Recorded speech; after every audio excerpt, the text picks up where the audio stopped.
c'est historique. Bonjour Fabrice Delmeda. Bonjour. Ce matin, c'est l'anniversaire d'Henri IV, un souverain qui pourrait être un modèle aujourd'hui. Oui, c'est le roi qui a surmonté toutes nos divisions. Il est né le 13 décembre 1553 d'un père catholique et d'une mère calviniste. On lui aurait frotté les lèvres à l'ail pour le fortifier et il en a eu bien besoin car quelques années plus tard, quand il devient roi de France, en 1589, les 3/4 du royaume ne le reconnaissent pas et même Paris soutient ses adversaires.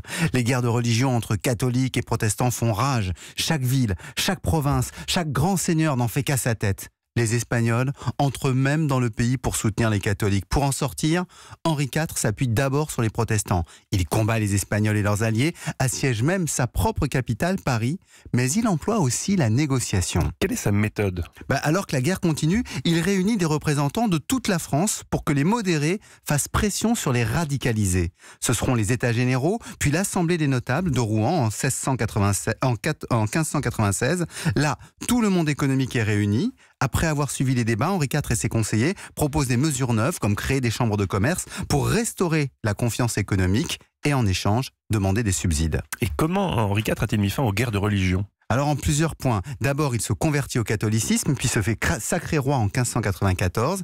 Et surtout, avec réalisme, il impose la tolérance grâce à l'édit de Nantes en 1598. Les protestants y gagnent des garanties de sécurité, les catholiques des avantages territoriaux. Et pour les impôts ? Alors là, plus personne n'y échappe. Avec Sully, son surintendant des finances, Henri IV utilise même des troupes pour récupérer les versements bloqués par des nobles.